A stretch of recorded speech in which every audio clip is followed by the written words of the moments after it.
Queridos amigos, boa noite. Como de costume, iniciaremos a noite fazendo uma oração. Peço a todos que elevem seus pensamentos a Deus Pai Todo-Poderoso, para que juntamente com a espiritualidade amiga, sejamos envolvidos por boas vibrações que nos auxiliarão nesse momento de aprendizado. Pai misericordioso de pura bondade, gratidão pela oportunidade de estarmos reunidos em Teu nome, que nossos irmãos espirituais nos envolvam em boas energias e que nossos corações sejam preenchidos pelo Seu amor e Sua paz. Que assim seja. O tema de hoje é o capítulo 25 do Evangelho segundo o Espiritismo, cujo título é Buscai e Achareis. E para iniciar a nossa exposição, nós vamos assistir um filminho onde nos contará uma história.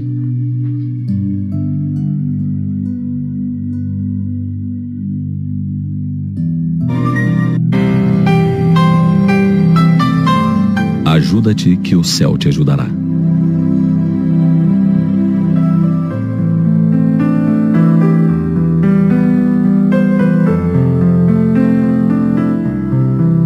Narra-se que um sábio caminhava com os discípulos por uma estrada tortuosa, quando encontraram um homem piedoso, que ajoelhado rogava a Deus que o auxiliasse a tirar seu carro do atoleiro. Todos olharam o devoto, sensibilizaram-se e prosseguiram. Alguns quilômetros à frente havia um outro homem que tinha igualmente o carro atolado num lodaçal. Este, porém, esbravejava reclamando, mas tentava com todo o empenho liberar o veículo. Comovido, o sábio propôs aos discípulos ajudá-lo. Reuniram todas as forças e conseguiram retirar o transporte do atoleiro. Após os agradecimentos, o viajante se foi feliz. Os aprendizes, surpresos, indagaram ao mestre: Senhor, o primeiro homem orava, era piedoso, e não o ajudamos. Este, que era rebelde e até praguejava, recebeu nosso apoio. Por quê? Sem perturbar-se, o nobre professor respondeu: aquele que orava, aguardava que Deus viesse fazer a tarefa que a ele competia. O outro, embora desesperado por ignorância, empenhava-se, merecendo auxílio. Muitos de nós costumamos agir como o primeiro viajante. Diante das dificuldades que nos parecem insolúveis, acomodamo-nos, esperando que Deus faça a parte que nos cabe para a solução do problema. Nós podemos e devemos empregar esforços para melhorar a situação em que nos encontramos. Tudo o que precisamos conquistar no mundo requer esforços. Nenhum de nós pode dispensar a ajuda dos céus, a ajuda divina. Mas não podemos deixar que os céus realizem o que é o nosso papel, que é o nosso dever. Até porque isso com certeza não acontecerá, né? O conteúdo do capítulo 25 do ESE nos fala principalmente sobre o princípio da lei do progresso e da lei do trabalho. O progresso é o filho do trabalho e que coloca em ações todas as forças da inteligência do homem. É a esperança no meio das dificuldades que a alma passa nesse planeta de provas e expiações. Alguma vez já nos perguntamos em como seria se a alma partisse para o outro lado e não voltasse nunca mais aqui, para a Terra? Certamente a humanidade permaneceria no circuito fechado, tendo somente contato constantes com os elementos primitivos, e certamente estaríamos até hoje nas primeiras idades do mundo. Na antiguidade, o homem, com a sua massa muscular avantajada, só tinha sensações e o uso da força braçal, mas seus pensamentos eles eram rudimentares acerca da vida espiritual. Só com o passar do tempo, que aplicou a sua inteligência na construção de máquinas e utensílios que lhe garantiram a sua sobrevivência e alguns modos de vida. Nenhum desses esforços ficou perdido. Contudo, o homem precisava desenvolver o seu lado espiritual, e é aí que a divindade envia os seus mensageiros de luz, a fim de abrir a mente do terráqueo para as realidades do espírito.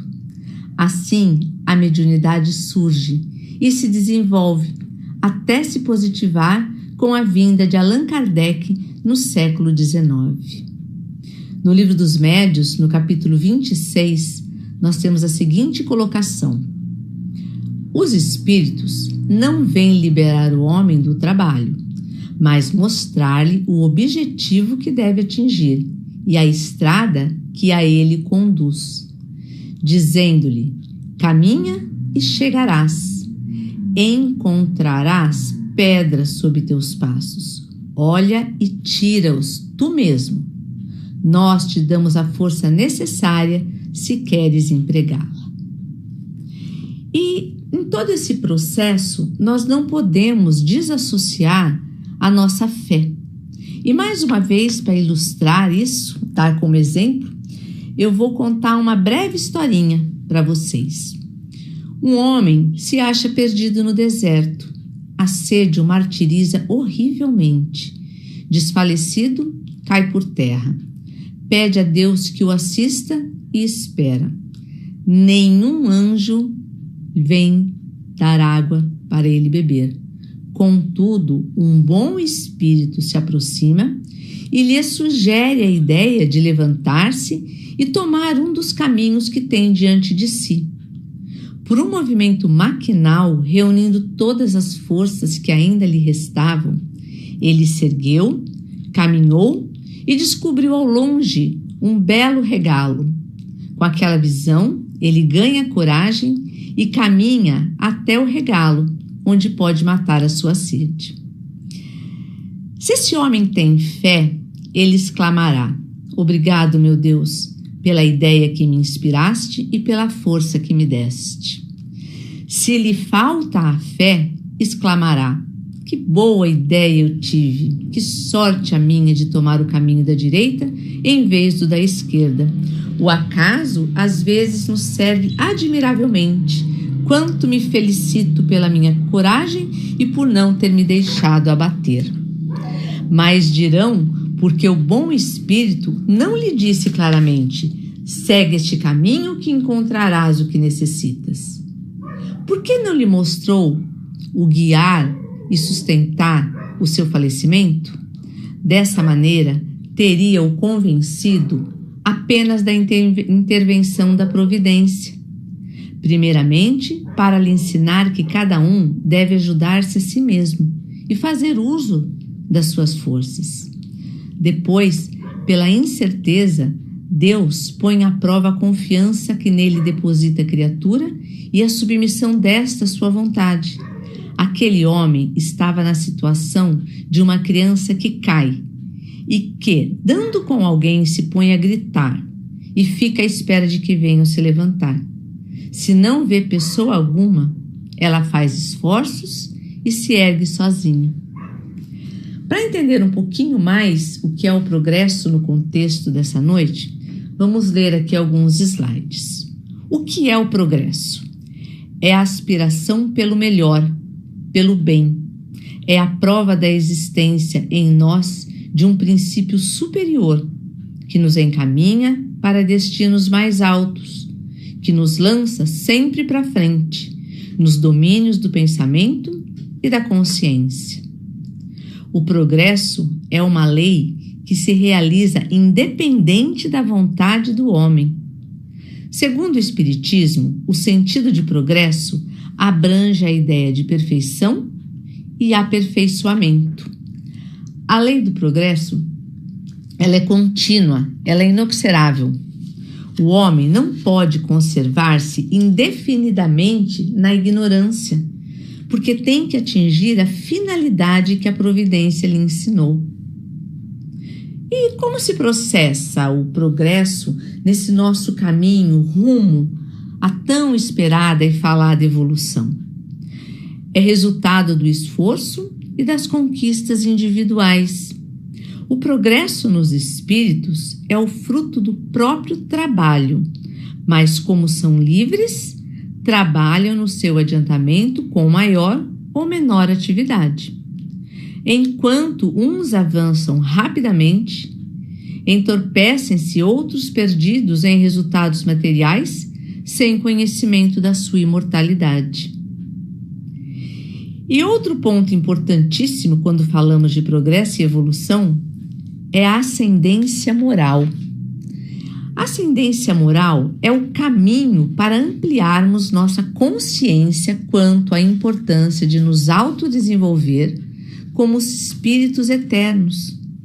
Na questão 780 do Livro dos Espíritos, nós vamos ver como o avanço intelectual pode gerar o progresso moral.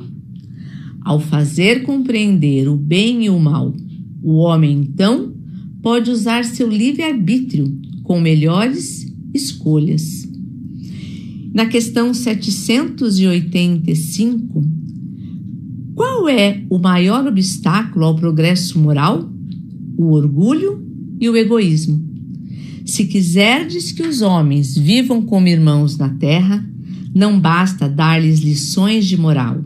É preciso destruir a causa do antagonismo existente e atacar a origem do mal, que é o orgulho e o egoísmo. Então, depois que a gente viu um pouquinho sobre o que é esse progresso, a necessidade da nossa ascendência moral, nós vamos entender um pouquinho mais sobre o trabalho que devemos executar enquanto seres espirituais em processo constante de aprimoramento. O trabalho é uma lei natural. No Livro dos Espíritos, na pergunta 674, a pergunta é a seguinte: a necessidade do trabalho é uma lei da natureza? O trabalho é uma lei natural e por isso mesmo é uma necessidade. A civilização obriga o homem a trabalhar mais, porque aumenta as suas necessidades e os seus prazeres. E continuando na pergunta 675, Allan Kardec pergunta: só devemos entender por trabalho as ocupações materiais? Não. O espírito também trabalha como do corpo. Toda ocupação útil é trabalho. Nesse próximo slide, nós vamos ter um exemplo da necessidade que nós temos para alcançar aquilo que nós desejamos, para concretizar os nossos sonhos, alcançar os nossos objetivos. Então é apenas um exemplo, mas com certeza nós vamos nos encontrar nesse pequeno exemplo aqui, também nos vendo como seres que exercitamos a nossa força, nos empenhamos, nos dedicamos, nos esforçamos para conseguir aquilo. Esse é o trabalho que Deus espera de nós. Quando olhamos bailarinos notáveis realizando verdadeiras proezas de domínio do corpo no balé clássico ou no balé moderno, não imaginamos sequer as disciplinas, as lutas, as dificuldades, as lágrimas, porque dói. No começo dói para que eles cheguem ao nível que nos faz emocionar. Qualquer profissão que tenha-se êxito, médico, engenheiro, arquiteto, costureira, pintor, professor, qualquer uma das nossas possíveis profissões a seguir, nós temos que empenhar o nosso trabalho com confiança, sabendo que a espiritualidade está ao nosso lado, né? Buscai e achareis. Ajuda-te, que o céu te ajudará. Cristo, Consolador dos aflitos, nos indicou que devemos também nos movimentar. Quando ele diz: vinde a mim, vós que estáis sobrecarregados, cansados e aflitos, e eu vos aliviarei. Vinde a mim, levanta, caminha até a minha presença. Ele, Cristo, não pode fazer o caminho por nós. Nós devemos nos levantar e o seguir. Jesus, ele ainda nos fala: pegue a sua cruz e siga-me. Pede e vos dará. Busque e achareis. Bata e a porta vos abrirá. Porque quem busca, recebe. Quem procura, acha. Nada cai do céu. A porta não se abrirá sozinha, nós temos que bater. Não acharemos sem antes buscar. Não receberemos sem antes procurar. Quando aprendermos a olhar a vida como sendo passageira, sabendo que a verdadeira vida não é aqui e sim no campo espiritual, encararemos nossos problemas com outra perspectiva.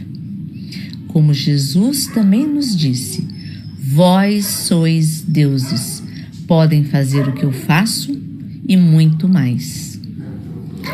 Ainda para finalizar a nossa linha de raciocínio, eu vou deixar aqui uma historinha sobre os cavalos e o discípulo.